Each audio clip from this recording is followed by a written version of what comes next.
and welcome to the UK's only daily climate news show where we track the changes happening to our world right now and challenge those coming up with the solutions. Now, the countdown is on. It's less than a week until world leaders, climate change experts, scientists and campaigners all meet in Glasgow for the United Nations COP26 Climate Summit. It's being hosted by the UK, and despite promising to be global leaders in the fight against climate change, the Prime Minister has admitted it could all go wrong as the $1 billion pledge by the world's richest countries is delayed until 2023. Our climate change correspondent, Hannah Thomas-Peter, reports. Hello, everybody. The Prime Minister taking a special Downing Street press conference for children. An unforgiving crowd at the best of times, particularly on climate change.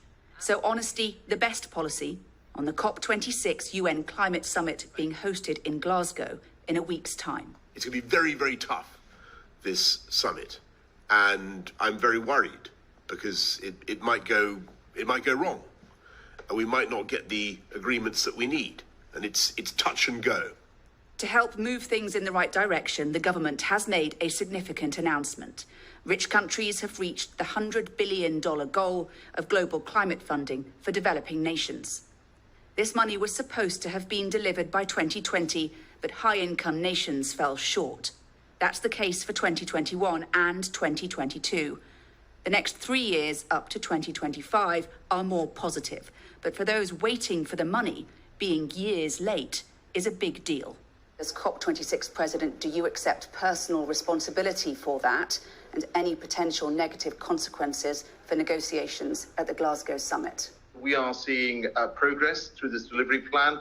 I think this is the most transparent set of forecasts of this nature that we've ever had.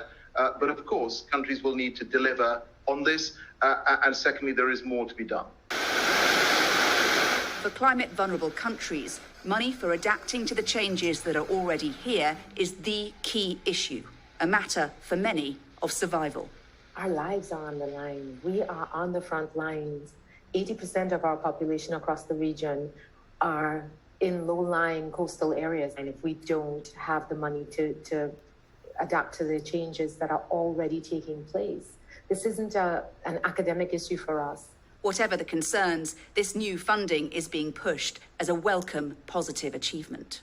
With COP26 now so close and the UK's reputation as a climate leader on the line, the Prime Minister is in real need of momentum. Now, the climate finance announcement will help with that, but there are still some big problems that need sorting out, like agreement on phasing out coal, agreement on global carbon markets, and getting big polluters to be more ambitious in tackling global warming. In just a week, world leaders will descend on Glasgow, and time is ticking away as the summit, by the Prime Minister's own admission, hangs in the balance. Hannah Thomas-Peter, Sky News in Westminster.